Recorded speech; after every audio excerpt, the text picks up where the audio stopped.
대한민국 부동산 무엇이든 물어보세요 시간을 갖도록 하겠습니다. 여러분의 궁금증에 해답을 주실 머니투데이 방송 부동산 가이드 전문위원 주식회사 LDI 국토개발 이윤환 대표님과 주식회사 신화경제연구소 신화선 대표님 그리고 방송인 팽현숙 씨도 끝까지 함께 해주시겠습니다. 여러분 다시 한 번 더 큰 박수로 환영해 주시기 바랍니다.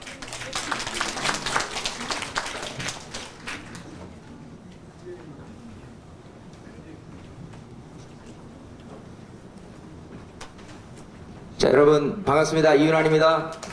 네. 자, 우리 머니투데이를 사랑해 주셔서 이렇게 많은 분들 오셨고요. 많은 그 경제 방송 많은데 우리 머니투데이 방송에 또 부동산 이렇게 생생 부동산 생겼을 때부터 처음부터 지금까지 방송을 하고 있습니다. 그래서 여러분이 많은 사랑을 아껴주셔서 정말 그 방송도 힘이 나서 더욱더 시청률도 높아졌고요. 이렇게 또 많은 분들 모셔서 좀 뭔가 고민이 있으면 좀 푸는 시간을 오늘 좀 거대하게 가져봤는데 어떻게 앞 시간 재밌으셨습니까? 네.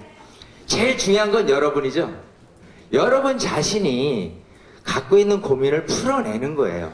네, 그래서 그러려면 아무래도 시장을 조금 넓게 보는 게 중요하지 않을까 생각하고 조금 이따 부연적으로 제가 이제 설명을 좀 드리도록 하겠습니다. 안녕하세요. 신화경제연구소 신화선 대표입니다. 머니투데이에서 이렇게 큰 행사를 해주셔서 이제 감사를 드리고요. 그리고 지금 이제 방송 꾸준히 보신 분들과 오늘 워낙에 유명하신 분들이 오셔가지고 좋은 정보를 앞에서 많이 해주셨는데, 지금 3교시 때부터는 이제 궁금한 것들, 현실적인 것들 있잖아요. 집에서 실제 중개하시는 분들이 전화하시잖아요. 그런 거에 대해서 피부적으로 어떻게 지금 돌아가는 시장이 나한테 느껴지는지에 대한 이야기를 현실적으로 좀 해드리겠습니다. 지금부터 시작하겠습니다. 네. 자, 여러분들 지금 이걸 리얼로 누가 그냥 고민 내용을 미리 준비해서가 아니라요. 여러분 진짜 꼭 이런 큰 자리에서 리얼로 조금 풀었으면 좋겠다 하고 생각하는 고민들 지금 한번 질문 줘보세요. 예, 말씀하세요. 여기 좀 마이크 좀 갖다 주실래요? 저쪽. 제가 먼저 질문을 할게요. 제가 우리 잠시만요. 우리 또 팽현숙 씨가 아무래도 주부 입장에서 네. 그냥 똑같은 패널 입장에서 한번 말씀해 주세요. 안녕하세요. 팽현숙입니다. 저는요, 늘 이렇게 투자에 관심이 많고, 이 부동산 프로그램, 그러니까 TV에 나오는 걸 늘 봐요. 매일 봐요. 근데 가장 제가 궁금한 게 아까도 저기서 선생님한테 잠깐 얘기를 했지만, 올해부터는요, 이자만 내는 게 아니라 원금 상환까지 해야 되잖아요. 근데 그 원금 상환이 몇 프로를 원금 상환을 해야 되느냐. 그게 굉장히 관건이거든요. 너무 부담스러우면 투자를 못 하잖아요. 그래서 그게 궁금합니다. 네. 그 질문에 대해서 제가 답변을 좀 드리겠습니다. 아까 뒤에서 이제 잠시 말씀을 좀 나눴는데, 지금 여러분들 입장에서는 그 융자가 지금 대출을 원금까지 갚아야 되고 이제 금리는 낮아졌는데 여러 가지가 이로 인해 가지고 투자에 대해서 지금 멈춰야 되는 게 아니냐라고 말씀을 하셨는데, 그런 심리적인 것 때문에 상당히 지금 주택 시장이 많이 죽어 있잖아요. 투자도 안 하시고.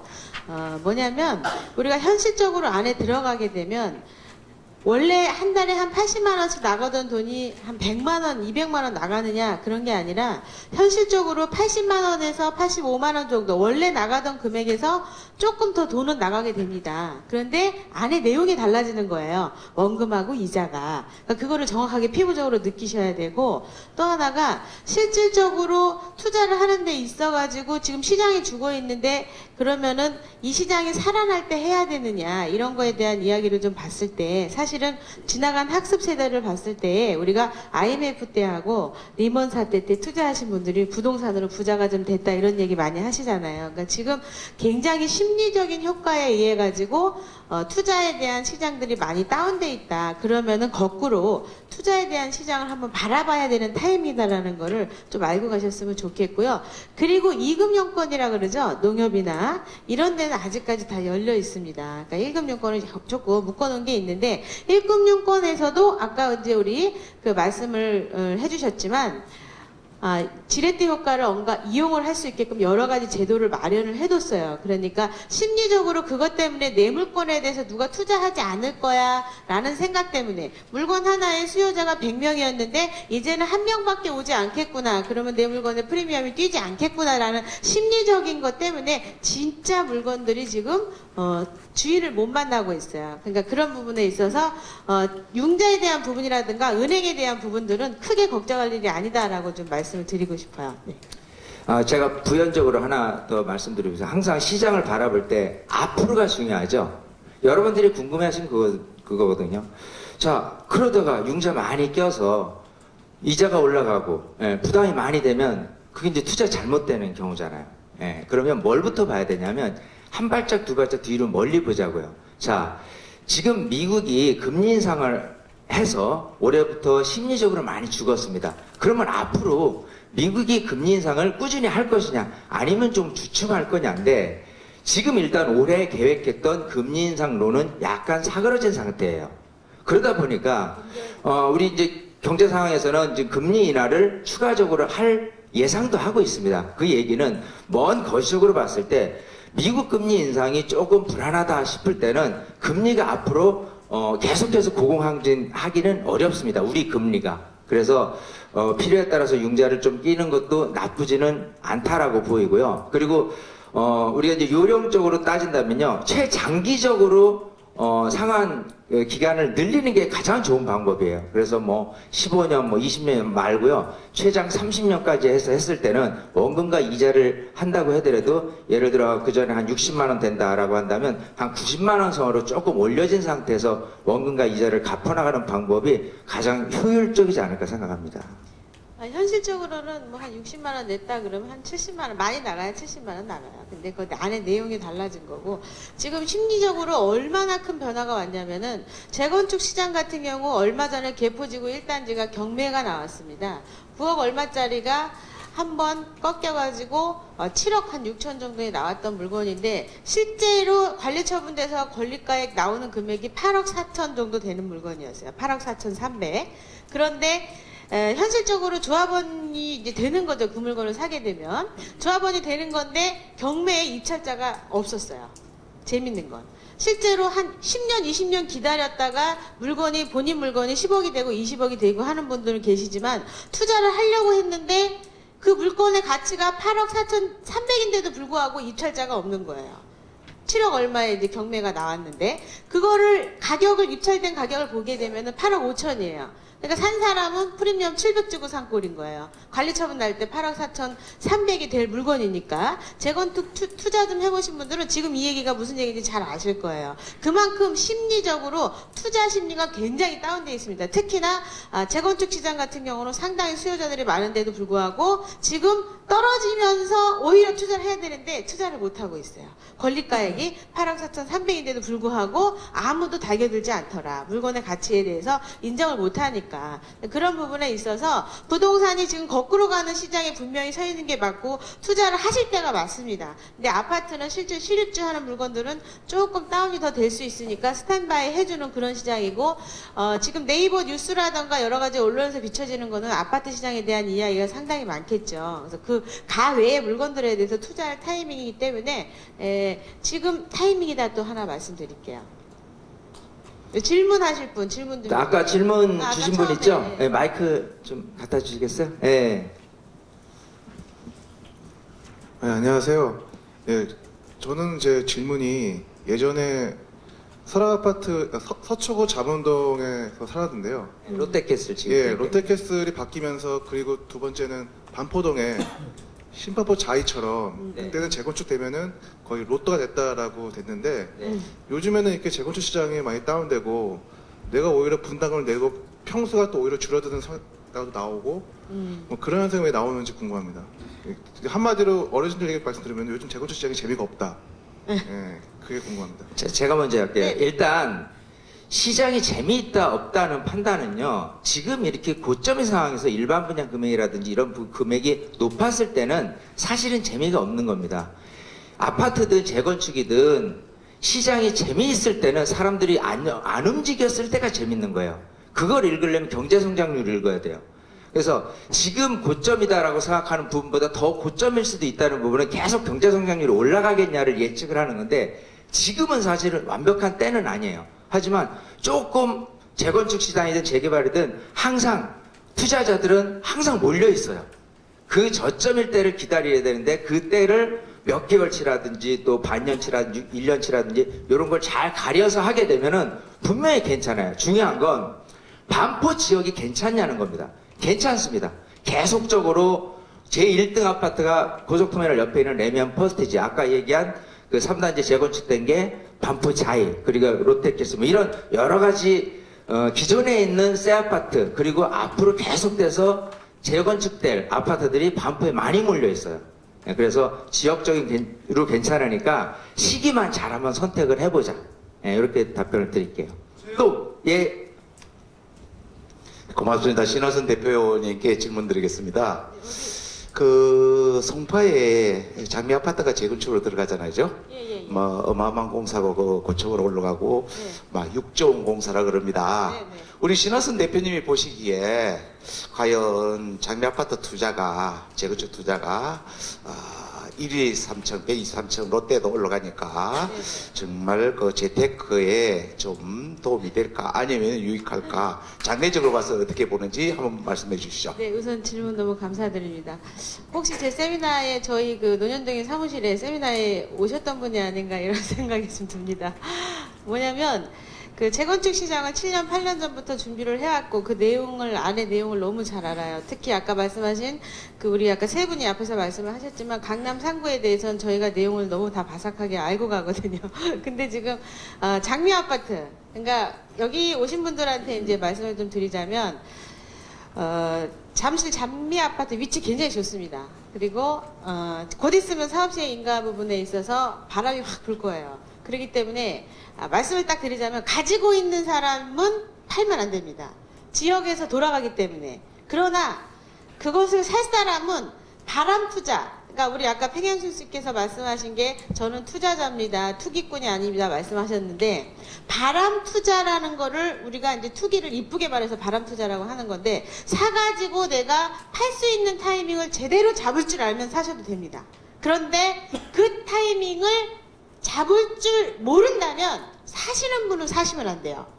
하지만 지역에서는 사업시행 인가가 난다는 말 한마디에 계속 올라갑니다. 가격이 1억도 막 올라요. 그렇기 때문에 가셔도 되는데 왜 그러냐면 실제적으로 지분이 너무 작아요.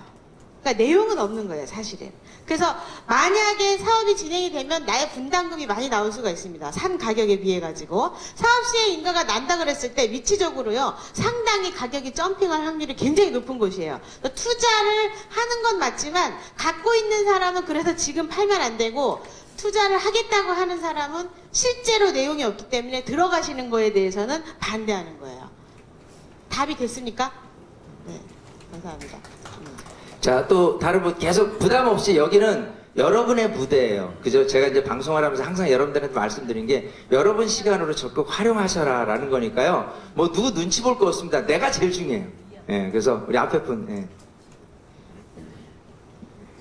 저는 요즘 도시형 생활주택이니 네, 또 오피스텔 같은 거 이게 굉장히 분양을 많이 합니다. 네네. 근데 우리나라도 인구 통계학적으로 봐도 1인 가구 증가율이 과거 한 15%에서 지금 한 30% 가까이 많이 늘었어요. 넘는다고 그러는데도 이렇게 공급을 각 지역군마다 많이 분양하거든요. 그래서 저는 굉장히 염려가 돼요, 사실은. 그렇죠, 맞아요. 아무리 서울 수도권으로 인구 유입이 된다 하더라도 그 많은 물량을 어떻게 소화를 할 것이냐. 그렇지. 그걸 한번 궁금해하고요. 또 요즘에 또 호텔, 또 이제 양형 호텔, 예. 유커들이 많이 올라와서 호텔 분양도 많이 하는데 이것 또한도 예를 들어서 뭐 용돈이 뭐 제주도니 무분별하게 분양을 많이 하고 있거든요. 네. 어떻게 보면 우리 산업에 적절하게 공급을 하면은 효과가 클 수 있지만 그치. 과다 공급을 해서 금융권에 아주 안 좋은 이미지가 되고 또 맞아요. 부도가 날 수 있고 여러 가지 환경적으로 안 좋은 걸 진행될 수 있는데 이런 문제에 대해서 한번 여쭤보고 싶습니다. 알겠습니다. 우선 제가 말씀드릴게요. 지금 수익형 부동산 여러분 다 갖고 싶잖아요. 로망이죠. 예, 근데 수익률이 꾸준하냐, 수익률이 또 올라갈 거냐, 아니면 나중에 시세 차익을 볼 거냐, 이 관점에서 바라봐야 되는데, 지금 이제 도시형 생활주택이라는 건 주택법에서 따는 거예요. 오피스텔은 건축법에서 따고요. 자, 이 두 가지를 왜 병행해서 따냐면, 주차 대수를 최소해서 많이 질 수가 있어서 그렇게 소위 10개층이다 그러면 반은 도시형, 반은 오피스텔이 나옵니다. 똑같아요. 거주형태는. 단지 많은 세대수를 하기 위해서 하는 건데, 이런 어떤 현재 이제 법상의, 건축법상의 테두리 안에서 계속해서 분양시장이 늘어나고 있는 게 오피스텔 도시형 생활주택입니다. 그래서 뭘 봐야 되냐면, 계속해서 늘어날 부재가 많느냐가 중요한 거잖아요. 일단 공급의 원칙. 그럼 두 번째는 수요자들이 계속 꾸준하느냐예요.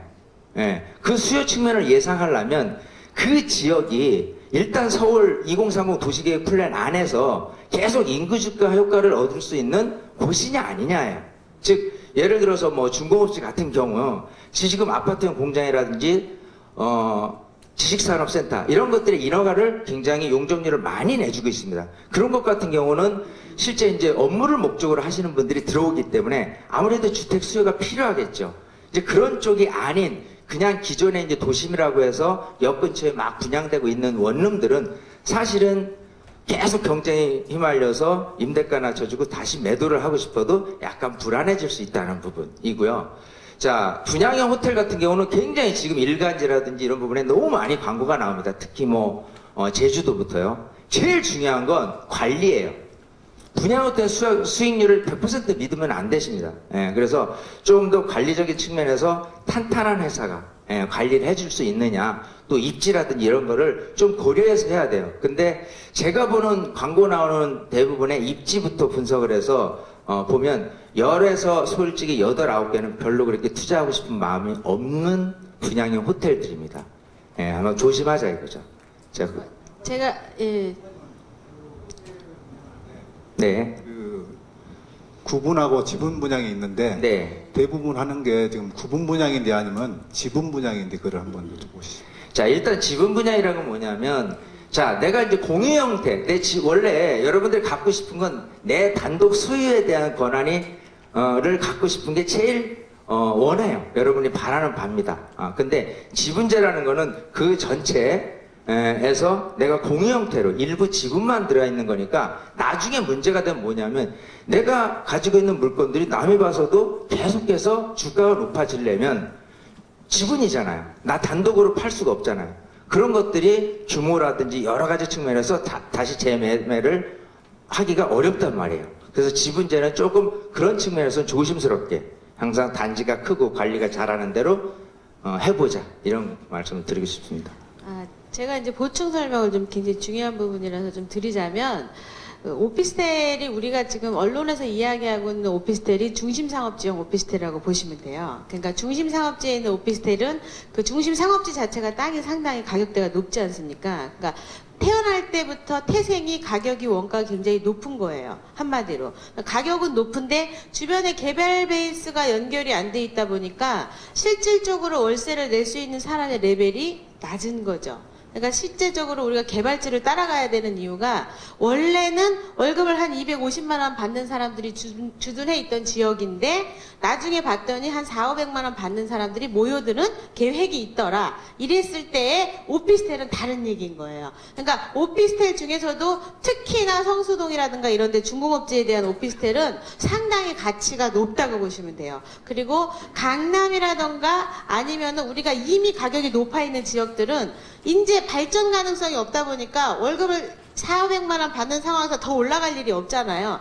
그러니까 기준이 이미 잡힌 거예요. 그러면 월세의 기준이 잡혀있기 때문에 퍼센트지라 그러죠. 우리가 한 달에 6%, 7%, 8% 이야기하는 게 올라갈 수가 없다 보니까 내 물건의 부동산 가치의 권리금이 올라갈 일이 좀 없는 거죠. 그리고 두 번째로 말씀해 주신 거 지분이라든가 아니면은 호텔 레지던스 같은 경우 관광이 연결되어 있는 중심 상업지 같은 경우는 괜찮다고 봅니다. 그런데 요즘 지방에서 그런 걸 많이 해요. 지방에서. 우리가 관광도 중국에서 왔을 때 한 15일, 20일 한꺼번에 오시잖아요.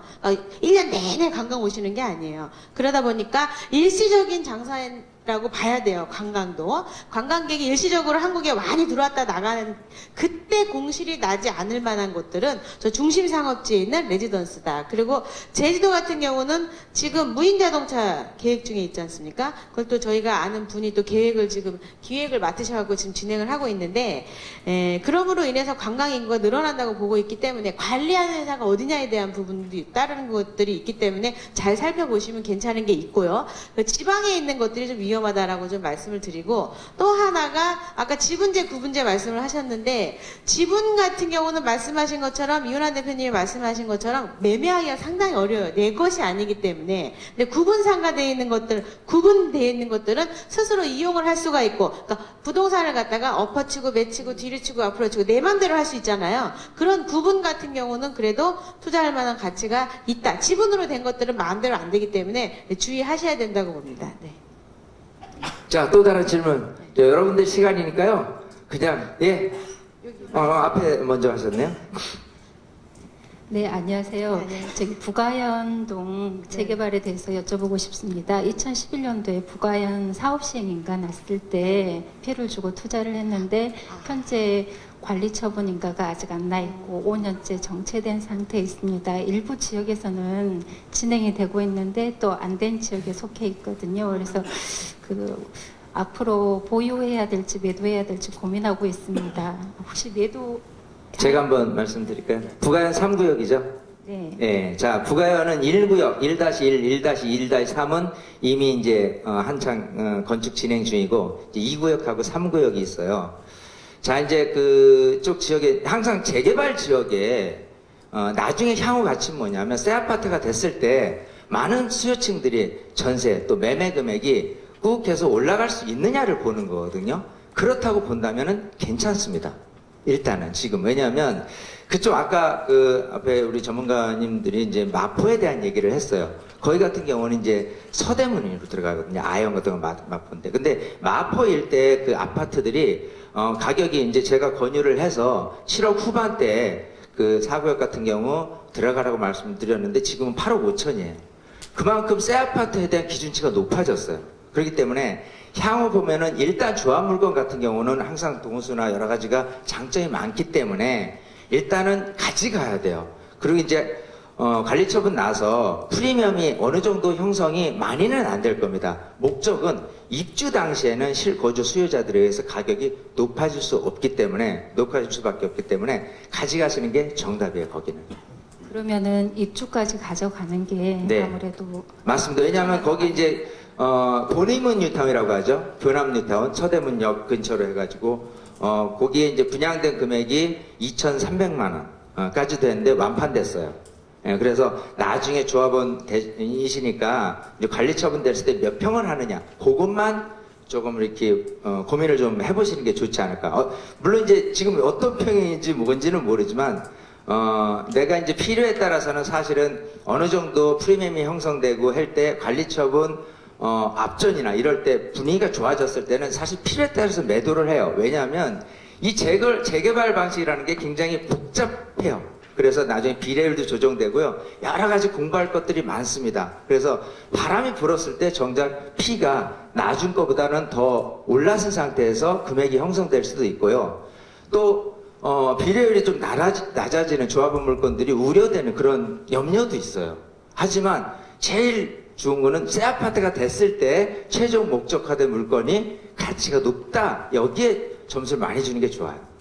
조언 감사합니다. 그리고 한 가지만 더 여쭤보겠습니다. 저기 다른 분들을 하시면 안 돼. 죄송합니다. 네. 간단하게 그 위례 신도시에 여러 가지 상가들이 분양이 되고 있는데 사실은 경기가 너무 침체되어 있는 상황이라 상가가 조금 염려되긴 합니다. 위례 중앙역 근처에 한 4층 상가인데 많이 염려됩니다. 예 어떻게 보시는지 궁금합니다. 아, 방송이라 이게 이게 지금 제 세미나 때 오면은 확 제가 다 말씀을 좀 드리는데, 자, 제가 부동산이 지금 나이가 제가 45살인데 부동산이 25년 되고 제 주종목이 상가예요. 그렇기 때문에 그 택지도를 열게 되면 바로 한 1, 20분 안에 바로 이게 해석이 가능한데, 실질적으로 위례 신도시 있는 그 상가들이 거기가 지금 업체들이 들어간다거나 아니면은 그 생활을 많이 하는 분들이 들어가는 입장이 아닌 가운데 상업지가 그렇게 적당하게 잡힌 것도 아닌 게 약간 더 잡혔어요. 제가 보기엔. 그리고 실질적으로 이주자 택지지구라 그래가지고 상가가 뭐 300대 1까지 가고 이랬지만 현실적으로 17억의 집을 짓게 되면 17억의 매도가 됩니다. 그것이. 그러니까 가치가 없는 거예요. 돈을 많이 버는 사람이 누구냐면 조합원 입장에서 제비뽑기를 해가지고 녹지를 끼지 않은 도로가에 입찰된 사람과 SH공사에서 했을 때 그거를 입찰을 해가지고 피를 3억 주고 판 사람이 최고예요. 그러니까 상업지에서 실질적으로 가격 대비했을 때 투자 가치가 얼마큼 있느냐에 대해서는 거기에 입주하는 사람들의 생활 능력과 호주머니 사정입니다. 네, 학원도 마찬가지인 게 예를 들자면은 한 달에 10만 원짜리 학원을 못 보내는 부모님들이 계세요. 이게 생활이 여건이. 근데 거기에다가 10만 원짜리 학원을 차리면 안 되잖아요. 그러나 또 10만 원짜리 학원을 보내는 분들한테 또 2, 3만 원짜리 학원을 차려봤자 안 되는 거예요. 그러니까 상가가 그 사람의 레벨에 맞춰서 임차가 들어가야 되는데 지금 레벨에 맞춰서 임차가 들어가기엔 너무 오바된 가격이라고 저는 개인적으로 생각합니다. 저는. 예. 그러면은 그 주변의 아파트가 그 네. 영구 임대 아파트나 이렇게 임대 네. 아파트 위주로 구성이 됐을 때는 네네. 불리하다는 말씀이신 거죠? 구성 자체가 뭐 연구가 됐던 지금 현재 계신 분들도 그렇고 원래 2, 3천 세대에 필지가 5필지 정도 돼요. 상업지 그 근린 상가지라 그러죠. 200에서 300평짜리 필지가 한 5필지 정도가 가장 적당한 게 퍼센테이지로 따지자 그러면 3%예요. 상가가 3% 이상 넘어가게 되면 찢어먹기 장사라 그래가지고 편의점 앞에 편의점이 있어야 되는데 편의점 앞에 편의점이 요즘 있을 수가 없죠. 거리 제한 때문에. 그러다 보니까 깔세 이런 게 들어오는 거예요. 굉장히 위험한 거죠. 그러니까 퍼센트지를 따지셔야 되고 업무지구에 7대3으로 상가가 들어갈 수 있다라는 부분을 잊지 마셔야 돼요. 상가부지 7%, 뭐 1.5% 이런 식으로 광고를 하는데 업무지구에 7대3을 빼고 이야기를 하기 때문에 3%가 훨씬 넘어갈 수 있느냐 없느냐는 업무지구까지 책정을 한 다음에 아 이게 3%다 그러면은 알짜 상가라고 할 수 있는데 그보다 넘어가면은 단 0.23%만 넘어가도 굉장히 위험하다고 볼 수가 있어요. 네, 또 아까 여성분. 네, 안녕하세요. 청주에서 왔는데요. 멀리 오셨네. 제가 청주 이제 자가주택이에요. 근데 세종시가 확장이 되고 있잖아요. 근데 확장되고 있는데 세종시에다 해야 될지 아니면 청주시가 통합 청주시가 됐기 때문에 거기에다 해도 매력이 있는지 하고요. 만약에 임대를 하게 되면 내가 관리하기 편한데 대단지거든요. 같은 평형대로 아파트가 연수가 꽤 됐더라도 거기에다 해야 하는 거하고 세종시에 대출을 받아서 무리가 되더라도 해야 되는지 어떤 쪽이 더 좀 자, 일단은 청주 같은 경우 또 이제 세종시 같은 경우 이제 특징이 뭐냐예요. 자, 청주가라는 도시가 거듭 이제 좀 더 발전적인 부분으로 가기에는 이제 오송이라는 과학단지가 있죠. 예, 그리고 세종시는 그야말로 이제 정부 종합 여러 가지 이제 부서들이 다 저기를 하고. 근데 이제 그 특징을 정확히 살리는 게 좋은데 일단 세종시 같은 경우는 지금 이제 분위기가 너무 좀 떴어요, 사실은. 지금 들어가기에는 약간은 시기가 안 맞는 부분이고요. 차라리 청주하고 오송 사이에 있는 그 과학단지라는 부분을 계속 테마적으로 살릴 겁니다. 이 정부에서 어떤 방침이냐면 항상 그 지역에 특화된 지역으로 계속 할 거예요. 예를 들어서 한전 같은 경우 나주로 넘어갔잖아요. 그런 어떤 지역에 대한 특화성을 계속 살리기 때문에 청주 같은 경우는 과학단지로 거듭날 수 있는 그 접견 지역으로 가시는 게 장기적으로는 굉장히 지금은 좋아요. 오히려. 그렇게 답변을 드릴게요. 자, 또 왜? 먼저.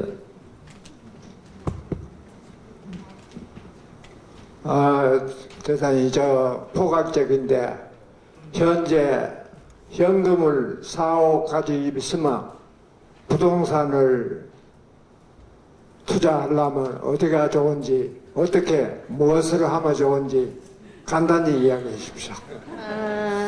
보통 이제 개인 상담을 하게 되면 본인이 이제 지금은 이제 연배가 많이 되셔가지고 뭐 이제 월급 받거나 이런 게 없잖아요. 근데 개인 상담을 들어오신 분들한테 우리가 이야기하는 게 지금 현재 받고 있는 연봉과 앞으로 받아야 될 국민연금과 개인연금과 그리고 자제분들한테 줘야 될 증여할 부분이라던가 체크를 다 해요. 그래서 거기에 맞춰서 세테크까지 같이 들어가기 때문에 저것은 개인 상담이 필요할 것 같습니다.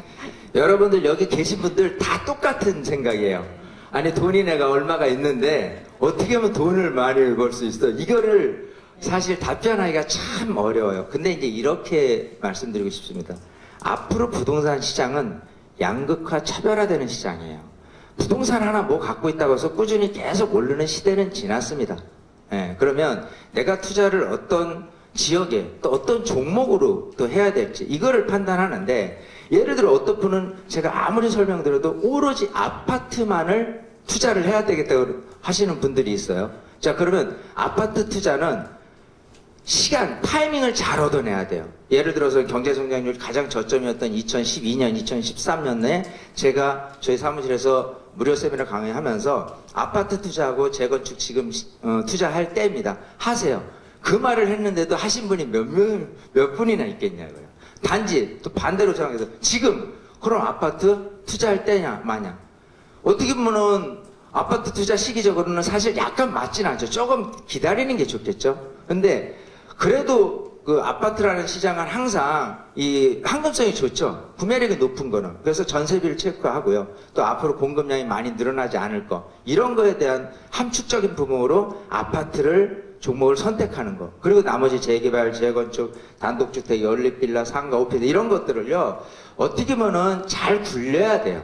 이런 거를. 그걸 한 방에 제가 어디가 좋고요. 어떻게 하세요라고 하기에는 조금 이렇게 답변이 너무 포괄적이니까요. 나중에 개인적으로 오셔서 우선 현재 여러분들이 갖고 있는 부동산의 현황, 이 모습을 같이 한번 의논을 하고 어떻게 하면 종잣돈 얼마가 있는데 이걸 조금 제대로 좀 불릴 수 있느냐거든요. 자, 보세요. 지금 앞으로 여러분들의 경쟁은 누가 다른 사람보다 내가 투자한 물건이 똑같은 금액을 투자해서 남보다 더 많은 이익을 어느 기간 단위에 챙기느냐 이 게임을 하는 겁니다. 사실은. 그랬을 때 수익형이냐 뭐 차익형이냐 이걸 적절하게 배합해서 여러분들이 좀 앞으로 향후 가치 있는 걸 부동산을 자꾸 채워가면 그게 이제 제일 현명한 투자가 돼요. 나중에 여러분들 저희 그 지금 이제 상담 신청서도 드렸고요. 저희 사무실에서 계속해서 3월 뭐 앞으로도 계속 이제 세미나를 엽니다. 그래서 오셔서 조금 더 가까이에서 조금 더 확인도 해보고 만나보고 그러면 조금 더 숙제가 풀릴 거예요. 세미나에 오시면 확 오픈이 돼요, 여러분. 또 지금 시간이 안녕하세요. 얼마 남았죠? 예, 저는 서울 은평구 역천동에 있는 재개발조합 누가 어느 분이 그걸 좀 하면 어떻겠느냐 하고 질문이 왔길래 좀 한번 여쭤보는 거예요. 자, 일단 질문 다 됐어요? 예. 그거하고 성남 수정구 거기 네. 개발되잖아요. 네네. 그 임야라는데 그게 묶여 있거든요. 근데 지금 뭐 다 풀리고 그거 남았다고 얘기를 해서 어떤 게 더 좋은가? 네, 알겠습니다. 저는 솔직히 둘 다 안 좋아요. 왜냐하면 지역이 싫습니다. 싫다는 얘기는 상대적으로 다른 곳보다 좀 약하지 않느냐라고 생각해요. 은평구라는 지역이 뭐 아까 우리 전문가님께서는 강북 4구 아니, 3구 중에 하나라고 하지만 저는 제 견해는 전문가보다 견해는 틀릴 수 있잖아. 제 견해는 그렇지는 않습니다. 예, 그래서 역전동이라는 지역이 나쁘진 않죠. 뭐 살기에는 뭐 3호선 라인에 아니면 6호선 라인에 이마트 있고 여러 가지 생활 편의성이 좀 좋은데 아파트 가격이 치고 올라가는 데는 한계가 있어요. 그리고 개발 방식에 참여를 하려면 꼭 관리처분 나고 나서 프리미엄을 정상적으로 주더라도요. 그때 가서 하세요. 타이밍도 그때고요. 또 작은 거를 해야 되고 여러 가지 조금 공부를 해야 됩니다. 재개발 방식은. 그리고 성남 같은 경우는요. 단계로 이제 1, 2, 3단계로 나눠져 있어요. 크게는. 근데 워낙 성남시라는 지역 자체가 이주자 정착촌이에요. 그렇기 때문에 워낙 과밀하게 이렇게 도로가 형성되어 있으니까 재개발을 해야 되는 건 맞는데 그냥 자체적으로 너 재개발해라고 해서 민영 방식으로 하기에는 조합원이 너무 많습니다. 그래서 이제 공영 방식식으로 해서 1단계를 했다가 2, 3단계는 LH공사가 돈이 없어서 지급을 못해요. 그래서 추가적인 계획을 갖고서 장밋빛으로 너무 바라보기에는 별로 이렇게 안 좋습니다. 그래서 지역이 우선은 별로. 얘기하셔서 저기 성남하고 은평구에서 저기 하기 전에 어떡하시려고. 아니, 죄송합니다. 아니, 왜냐하면 여러분들이 제가 고민상담 코너 진행을 하면서 저 욕 제일 많이 얻어먹는 직업이에요. 투자는 조금 그렇지만 네. 그 동네는 굉장히 좋죠. 사시기에는 굉장히 좋습니다. 네, 살기에는 좋은데. 굉장히 좋아요. 예, 그러니까 투자적인 면에서 바라본 거고 좀 시간이 얼마 없으니까 간단하게 좀 말씀을 드리자면 아파트 투자, 수익형 투자, 미래를 준비하셔야 되는 분들이 굉장히 많습니다. 지난해에 2만 세대 이주 때문에 저기 있는 파주까지 아파트 가격이 파동을 쳤어요. 그런데 4년 있다가 쏟아지는 720만 베이비 부모 세대에 의해 가지고 수익형 부동산이 아마 파동을 어마어마하게 칠 겁니다. 그 2만 세대가 움직일 때 작년에 부동산 시장이 좋지도 않았는데도 불구하고 거품이 여기까지 차 있어요. 그러니까 찾다가 지금 제자리 찾고 있죠. 지금 학습했기 때문에 올 말에 또 이주 세대가 생기기 때문에 우리는 한번 학습했고 오늘 이 자리에 왔고 거기에 흔들리시면 안 돼요. 그래서 투자하실 때 거품이 끼느냐, 진짜 물건이 다이아몬드라서 다이아몬드 가격을 가느냐, 에메랄드인데 다이아몬드처럼 보이느냐, 이걸 잘 보셔야 돼요. 그리고 또 하나가 임대사업자를 한다 아니면은 월세를 받는다 이런 거로 봤을 때 주택임대사업자법에 의해 가지고 받아야 되는 세태가가 엄청나게 많아요. 여러분, 그것은 서민정책이 아니라 1%들을 위한 정책이라고 보시면 되는데 여기서는 시간이 많지 않아 가지고 그것까지 디테일하게 설명하기가 좀 그렇거든요. 그런데 어떤 투자를 하시든지 간에 내가 10억이 있던 아니면은 100억이 있던 분리과세, 주택만으로 분리과세 정도는 투자를 해놓고 나머지 투자를 하시는 거예요. 방향 자체가. 네.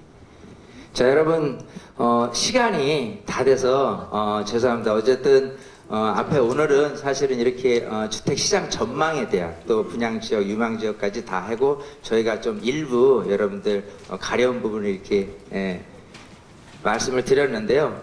계속 앞으로 저희 머니투데이 방송 애청해 주시고요. 그리고 저희가 진행하는 세미나를 이제 스케줄이 있으니까 꼭 논현동 세미나장으로 오셔서요. 좀 더 구체적이고 좀 진솔한 그리고 여러분들의 가렴을 진짜로 긁어줄 수 있는 그런 어떤 그 시간을 함께 마련하고 싶습니다. 그 개인적인 상담도 받고요.